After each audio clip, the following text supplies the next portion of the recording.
Like Phil Heath, like he's not coming back.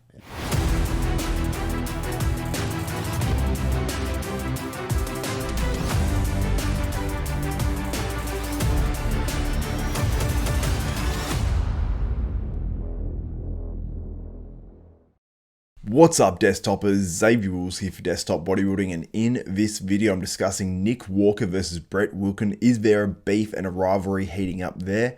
Jay Cutler on whether Phil Heath has retired or not. Carlos Thomas adds 28 pounds in 5 months. We show you the transformation. Has Roelly Winklaar been sighted in Kuwait looking huge, or is it old footage? Plus physique updates from a 212 Olympia threat, James Hollingshead, Nick Walker, plus much more. Hope you guys enjoy the video.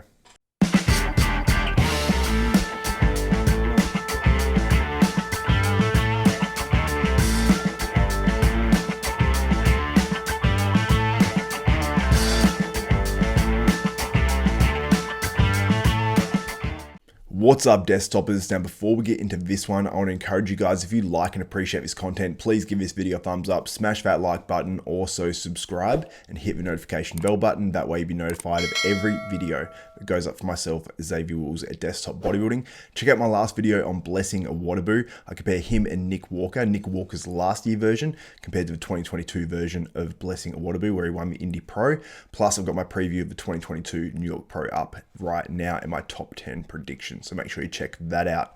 Now let's get straight into this one, and I'll start with a few physique updates. And the first one is from James Hollingshead, who's been looking increasingly bigger lately. He's actually a little lighter than he was a little bit earlier in his off season. I think he was up over 300 pounds, or on that 300 pound mark. Apparently he's around 293, 295 now, and he's looking absolutely monstrous. He actually looks bigger than that because he's 5'11", but he's really got that huge amount of density to his physique. I think he's improved greatly.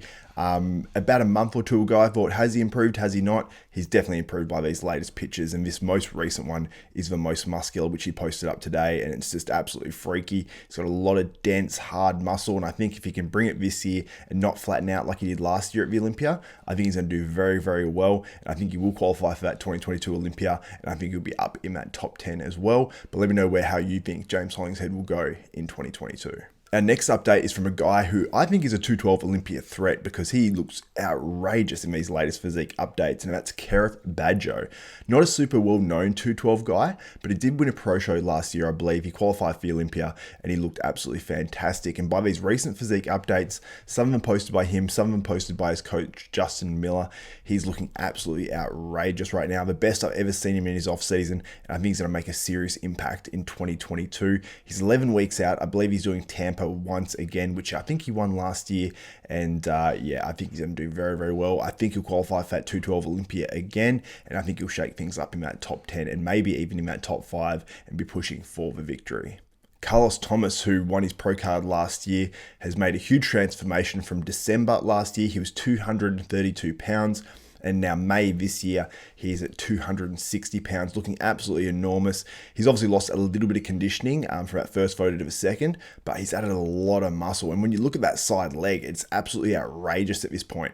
And when you just look at the first photo individually, you go, geez, he's huge.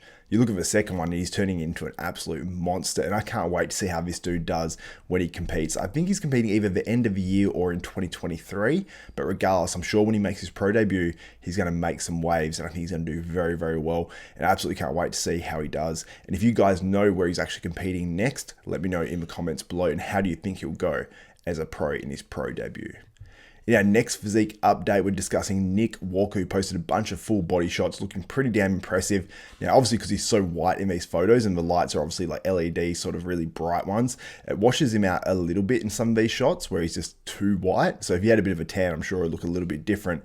But when you go down and see like the back double bicep, when you look at his triceps in that shot, he's got lines through his triceps. I think he's come down a little bit in weight like a lot of these top pros have. The guys that were hitting 300 pounds and above, which Nick Walker, I believe, did, they've all come down just that little bit, taking a little bit more stress off their body after the passing, obviously, of Cedric McMillan and all the guys we've lost in the sport recently. I think that's a smart move by Nick Walker and all these other guys as well. But Nick is looking damn impressive. When you look at his leg from the side, it's just, that's filled out a lot for me. Upper body wise, he's a little bit washed out in that side chest, but overall, very, very impressed with Nick Walker, and pretty much every physique update he puts up, I'm always just shocked and impressed, and like wondering, can this guy improve anymore? And he continues to improve as well. So he's looking fantastic right now. But something I did notice that went up just a couple of days ago now, Nick Walker put up a video and said 405, and he's doing Smith machine shoulder presses.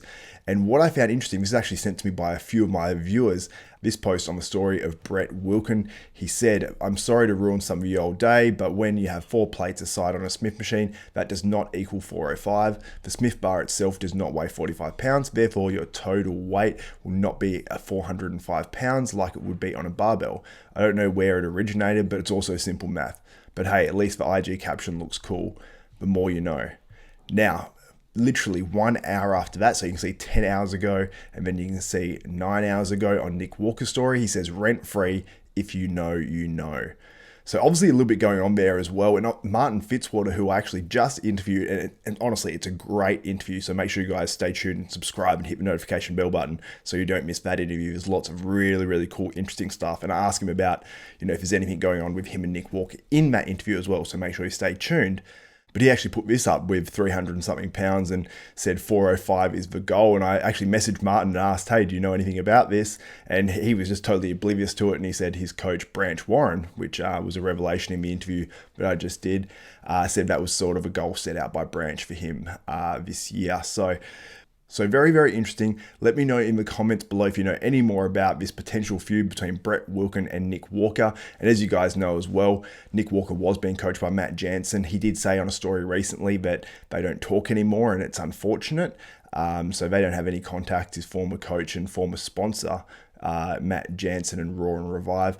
And obviously Brett Wilkin now is sponsored by Raw and Revive, formerly of Hostile. So they sort of switched places, and Brett Wilkin is continued to be coached by Matt Jansen. So there's some sort of a feud or rivalry brewing there. And I love the rivalry. Like if these guys have a little bit of a, heated argument back and forth between each other, they have a bit of a rivalry, and Brett gets to the level where Nick's at right now and continues to improve, then I just would absolutely love to see that on an Olympia stage, these guys battling it out somewhere in that top 5.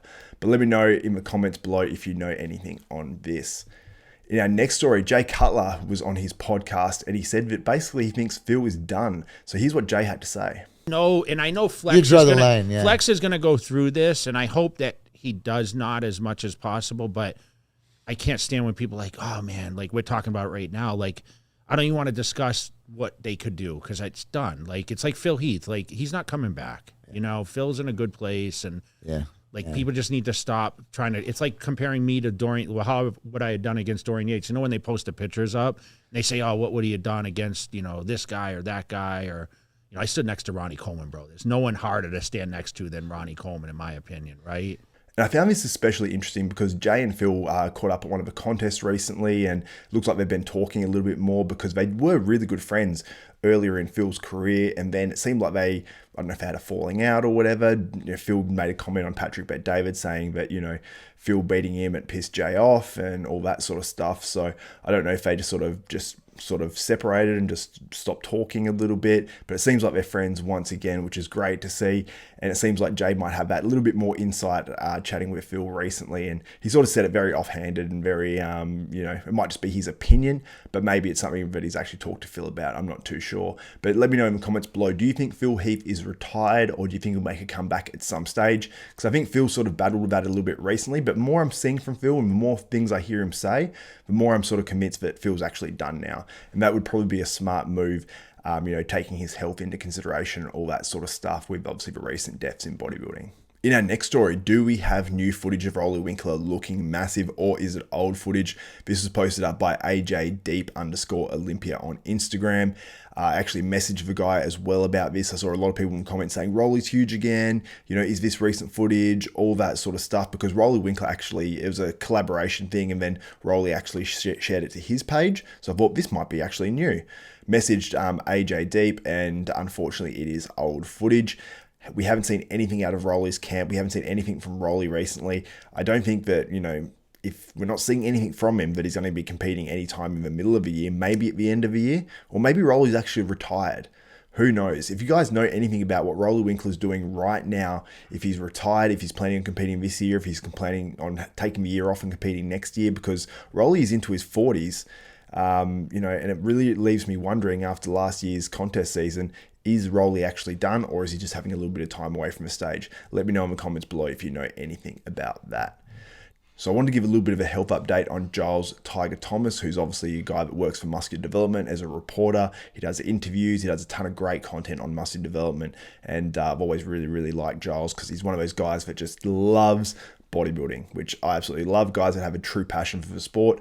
I'm very much drawn to these sorts of people. So I featured in one of my other videos because he said he did have a heart attack while he's emceeing a show just last weekend in Ireland.